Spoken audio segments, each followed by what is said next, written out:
La voz de los protagonistas. Contacto telefónico. Y sí, nos da muchísimo gusto poder tener vía telefónica la presencia del diputado federal por Movimiento Ciudadano, Jorge Álvarez Maínez. Jorge, un gusto volverlo a tener aquí en los micrófonos de Contextos. Tuvimos la suerte de contar con su presencia acá en la mesa de Contextos hace algunas semanas. Y la verdad es que esta propuesta que usted ha venido haciendo desde 2016, hoy recupera vigor, y entonces está ahí la posibilidad de gravar herencias y donaciones, así como lo que tiene que ver con la Ley General de Voluntad Anticipada. Juan Ceballos, Marcela Pama, les saludamos, Jorge. Sí, gracias, Marcelo. Al contrario, gracias a ustedes. Saludos a Juan, a ti, a toda la gente que los escucha en La Laguna, y por supuesto con la plena disposición de comentar la iniciativa de las herencias y también, por supuesto, la de voluntad anticipada y cualquier tema que hubiera por ahí, Marcela. Gracias, Jorge. Bueno, en principio, ¿por qué el tema, la relevancia del tema y las expectativas en caso de ser aprobada esta propuesta? Sí, mira, Marcelo, lo primero que hay que decir es que tenemos un gobierno que gasta muy mal, pero que también recauda muy mal. La inmensa mayoría de los mexicanos no tienen acceso a una salud, a una educación de calidad, en buena medida porque el gobierno no tiene la capacidad de respuesta. México es uno de los países en el mundo que menos impuestos recauda. Recaudamos la mitad de lo que recaudan países latinoamericanos como Argentina, como Brasil, como Uruguay, mucho menos que países como Colombia o Chile, ni hablar de países desarrollados, ¿verdad? En Estados Unidos se paga el doble de impuestos, pero en Suecia, Dinamarca, Noruega, los países escandinavos que son referentes en desarrollo, el triple. Creo que eso se da a raíz de muchas situaciones. Nosotros hemos propuesto varias cosas: acabar con los privilegios fiscales, las cancelaciones, los créditos fiscales que les dan básicamente a 35 familias en México que se benefician de estos privilegios fiscales, y también, por supuesto, hacer muchas mejoras en la forma de gastar el dinero de los mexicanos, cortar el despilfarro, los altos sueldos de la clase política, muchos abusos que hay, bonos, privilegios en la clase política, pero evidentemente también se tiene que avanzar en ampliar la base tributaria y que paguen quienes hoy no pagan.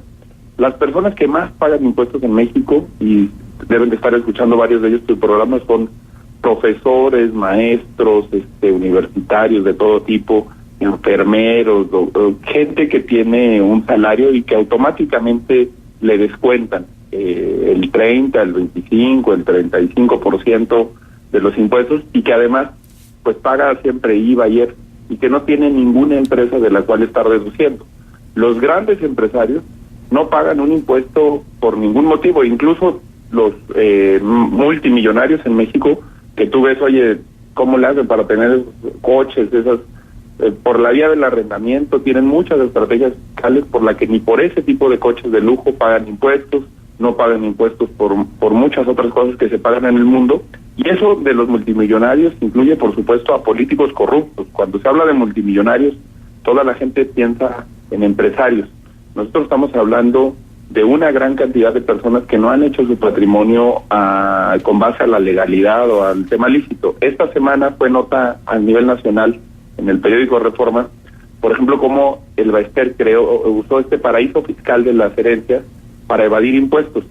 Ella hizo pasar por herencia un dinero que desvió del Sindicato Nacional de los Trabajadores de la Educación, lo puso a nombre de su mamá y luego se lo autoheredó, 370 millones de pesos.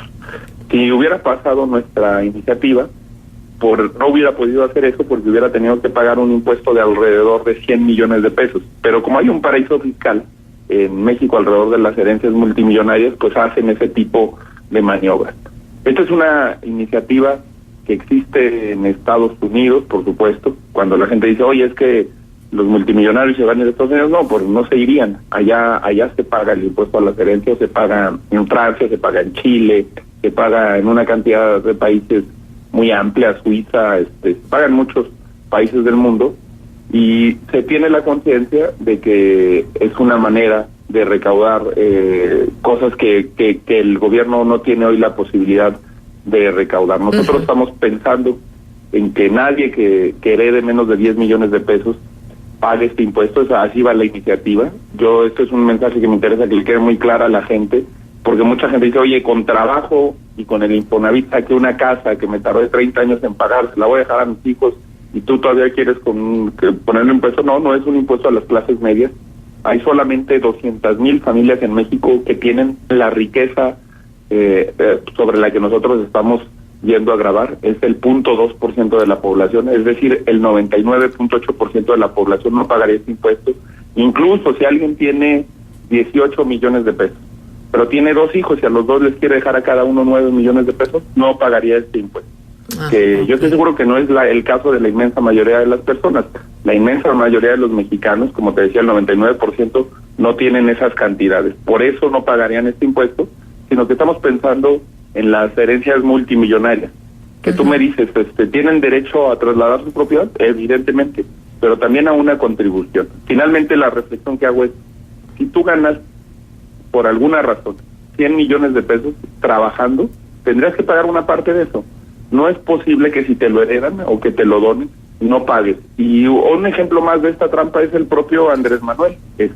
Ahora en campaña sale con la chistosada de que le dona sus departamentos a sus hijos, evidentemente pues para no pagar impuestos, para que haya una especie, y tú sabes que lo utiliza muchísima gente este tipo de mecanismos. Yo creo que ya no puede haber ese paraíso fiscal, y que es justo que todos los mexicanos paguen proporcionalmente a lo que tienen. Evidentemente quienes tienen más deben de pagar más. Ajá. Jorge, ¿hay un distingo entre lo que es herencia, legado o donación? Sí hay distingo, pero nosotros estamos tratando de grabar tanto herencias como donaciones, porque si tú nada más pones el impuesto a las herencias, lo que hace la gente, pues como esto que te comentaba, lo dona en vida y de todos modos termina evadiendo el impuesto. Hay también gente que me ha dicho que este impuesto también se puede eludir, que se pueden hacer estrategias fiscales para no pagarlo. Pasa mucho en Estados Unidos, evidentemente. De hecho, desde ahí sale toda esta historia de fundaciones que hay en Estados Unidos, que yo creo que es un efecto positivo. La Fundación Ford, la Fundación Gates más recientemente, las fundaciones que tiene Mark Zuckerberg, en buena medida tienen este propósito, no pagar ese impuesto, porque con filantropía, a través de fundaciones, de este tipo de situaciones, tú puedes aislar del pago. Yo creo que eso es una cosa positiva. O la otra cosa es que se reinvierta el dinero, darle un mayor circulante, que es lo que también se busca evitar, esta economía rentista, en la que literalmente hay muchos millonarios en México que viven de sus rentas desde hace mucho tiempo y que no es una inversión productiva que estamos teniendo a partir de ahí, que no se está moviendo, digamos, el capital, que no se están generando fuentes de empleo, y que además se está eternizando la desigualdad. Porque cuando tú dices que es muy fácil justificar las herencias, si eres de los afortunados que nacen en una familia, yo nací en una familia con oportunidades y te podría decir, es que por el trabajo de mis padres me lo merezco. Pero pongámonos en los zapatos de un niño, de un hijo de jornaleros agrícolas, de un hijo de un niño de la Sierra de Guerrero, de la Sierra de Puebla, indígena, que nace sin ninguna de esas posibilidades. Se lo merece él porque sus padres tuvieron condiciones adversas, se merece él nacer sin centro de salud, sin una escuela que tenga drenaje, luz, se merece él tener esa vida. Es muy fácil decir que nos lo merecemos cuando somos los privilegiados. Ajá. Yo por eso creo que evidentemente hay que hacer un justo medio. Tampoco se le trata de quitarle su patrimonio a nadie, pero que haya una mayor contribución al estado de bienestar. De acuerdo, o sea, para eso están ustedes como legisladores, ¿no? Buscando estrategias y buscando también maneras de que haya más recursos para que haya mejores condiciones de vida para una gran parte de los mexicanos, si no todas, sí una gran parte de los mexicanos. Pero déjame decirte algo, hay aquí una discusión muy fuerte en torno a para qué estar pensando en maneras de recaudar más recursos entre los mismos, porque finalmente luego la gente que tiene cierta capacidad económica, bueno, pues es la que invierte, es la que arriesga su capital en negocios, etcétera. Y ¿por qué no ir detrás de los informales, que sería un porcentaje de mexicanos muy importante? Pues bueno, yo creo que evidentemente estoy de acuerdo en ir detrás de los informales, pero el problema es que cuando pensamos en los informales, usualmente lo vemos desde una visión, perdón la expresión, Marcela, pero así es, clasista. Pensamos que el informal es solo el tianguista que va, que se instala en un mercado, pero también son informales estos empresarios que eluden impuestos, que no pagan los impuestos que deberían, multimillonarios. Y déjame desmentir, digamos, esa idea que hay, que son quienes más contribuyen. Ahí están los estudios del INEGI, de la CEPAL, de la OCDE. En México, el porcentaje que menos paga impuestos en promedio es el 1% más rico de la población. Por lo que te digo, ellos no pagan IVA de sus coches, los deducen vía arrendamientos. Ellos no pagan IVA de las colegiaturas de sus hijos, lo deducen vía arrendamiento. Pueden facturar lo que te imagines, por ejemplo, los concesionarios de mineras, la ropa, todas las cosas por las que uno normalmente paga impuestos. Ellos tienen estrategias fiscales para deducirlas, incluso el patrimonio. Muchas veces ni siquiera ponen las cosas a su nombre. Con una estrategia fiscal de este tipo es muy fácil y ellos lo hacen, eludir impuestos. Y eso que se cree es una situación que no es así. Por supuesto que hay que ir por quienes no pagan impuestos. Yo creo que es un porcentaje de la población importante. Creo que también hay que invitar a la formalidad con ciertos incentivos. Y por supuesto una cosa que tú dices, la gente dice, ¿por qué pagar más impuestos si no hay servicios públicos de calidad? Pues bueno, es un poco el tema del huevo y la gallina. Evidentemente un factor importante es la corrupción. Nosotros estamos combatiendo, denunciamos la estafa maestra, denunciamos a los implicados, a José Antonio Mira, a Rosario Robles, a Emilio Lozoya, en el caso de Odebrecht. Hay que combatir la corrupción frontalmente, pero aunque hubiera cero corrupción, por eso te daba los datos, con la recaudación que tiene México, sería absolutamente imposible que tuviéramos desarrollo, que tuviéramos educación de calidad, que tuviéramos salud de calidad. Las condiciones que tiene México fiscales son realmente muy pobres. Y por supuesto que además, yo sé perfectamente, Marcela, que es impopular. Yo no estoy esperando ganarme likes, aplausos, votos, diciendo las cosas. Pero un servidor público tiene que pensar, no en la próxima elección, decía Otto von Bismarck, sino en la próxima generación. ¿Qué dijo Andrés Manuel en campaña? Ni un solo impuesto más, y ahora está hablando del Tren Maya, está hablando, ya le sumaron a los proyectos que ha prometido, son cientos de miles de millones de pesos. ¿Sabes con qué se va a financiar eso, Marcela? Con deuda pública. Y tú me podrás decir, pues mejor deuda que impuestos. Sí, pero la deuda, tarde o temprano, lo dice cualquier manual básico de economía, la deuda siempre se termina traduciendo en impuestos.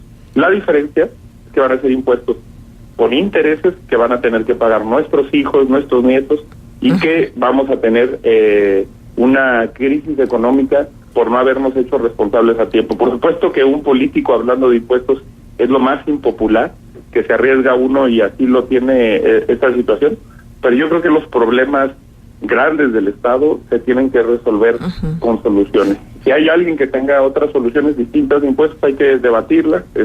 Hay quien dice hay que ponerle más IVA a las cosas. Yo estoy en desacuerdo con eso, porque el IVA, te cobran el mismo IVA a ti que a quien gane 100 millones de pesos, y yo eso creo que no es justo. Yo creo que es justo que gane más, y quien gane más tenga una mayor responsabilidad de contribuir al beneficio de los demás. Así es como han avanzado los países desarrollados, con impuestos progresivos. Yo no estoy de acuerdo en seguir ampliando el IVA como lo ha hecho el gobierno mexicano en los últimos años. Ya va en 16%, es un IVA ya alto. Yo no creo que esa sea la respuesta. Yo no estoy de acuerdo, por ejemplo, el gasolinazo, pues es un impuesto que ataca a las clases medias, que ponen una caja registradora en cada gasolinera, que le cargan a las clases medias, y que evidentemente tan solo con lo que se le perdonan impuestos a 35 familias en México, podríamos pagar lo que costó el gasolinazo. Sí. Es una visión de dos cosas, ¿verdad? Sí. Jorge. Si afectamos a las clases medias o a quien tiene más privilegios. Nos quedan 30 segundos, así es que vamos a ver qué hacemos con ellos. El dinero que tiene una persona, yo ya gané ese dinero y ya pagué impuestos sobre ese dinero. Entonces, al pasarlos a mis hijos, ¿voy a tener que volver a pagar impuestos? ¿No es una doble tributación? No es una doble tributación, son actos jurídicos distintos. quien pagaría impuestos en este caso son tus hijos, y yo lo que te diría es muy sencillo. Pongamos ejemplos concretos, ¿de acuerdo? Si tú le dejas 10,500,000 pesos a un hijo, y si ese hijo por esos 10,500,000 pesos le toca pagar 50,000 pesos, que es lo que yo estoy proponiendo, pues no me parece que sea una afrenta, una cosa para una persona que por el simple hecho de ser beneficiario de alguien va a recibir 10,500,000 pesos, pagar 50,000 de impuestos. Es una cantidad realmente mínima, no es ni siquiera el 1%. Bien. Y no es una doble tributación porque quien los paga es el beneficiario. Bien. No la persona que trabajó y que evidentemente pagó esos impuestos. Y nada más, una cosa para cerrar, Marcela, a diferencia de los multimillonarios de Estados Unidos, que son los que inventaron Google, los que inventaron Facebook, los que inventaron esta patente, los dueños de Amazon que están haciendo innovaciones, emprendimiento, arriesgando el capital, cuando tú me dices, son los que arriesgan, son los que invierten, voltea a ver la lista de Forbes. Los multimillonarios en México son concesionarios, al que el gobierno le dio las televisoras, al que el gobierno le dio la telefonía, al que el gobierno le dio las concesiones mineras.